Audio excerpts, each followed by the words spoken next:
বন্যার সার্বিক পরিস্থিতিতে আমরা আসলে কেউ ভালো নেই।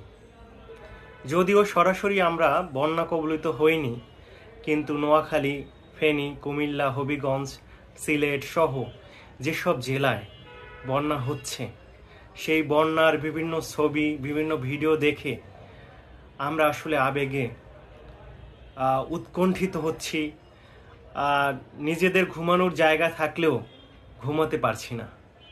এই যে উৎকণ্ঠ, এই যে উদ্বেগ, এই যে দুঃখ, এই যে শোক, আমরা সারা বাংলাদেশ মিলে এটা কিন্তু আমরা সেটার ভোগ করছি বলা যায়। এই শোক আমরা ভোগ করছি।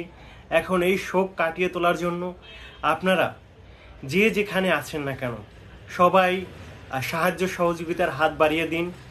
আপনারা অলরেডি অনেকেই বিভিন্ন জায়গা থেকে সাহায্য সহযোগিতার হাত বাড়িয়ে দিয়েছেন। ঢাকা বিশ্ববিদ্যালয় টিএসসি থেকে অনেক অনেক খাবার কিন্তু যাচ্ছে। বিভিন্ন মন্দির কমিটি, বিভিন্ন মানুষ ব্যক্তিগতভাবে কিন্তু সাহায্য সাপোর্ট করে যাচ্ছে। এতে আমরা সত্যিই অনেক আনন্দিত হচ্ছি। আশা করি আমাদের এই যে বন্যা পরিস্থিতি, এটা আমরা সবাই মিলে মোকাবেলা করব এবং বাংলাদেশ আবারও স্বাভাবিক হয়ে যাবে এবং সবাই মিলে আমরা নতুন বাংলাদেশ গড়ে তুলব।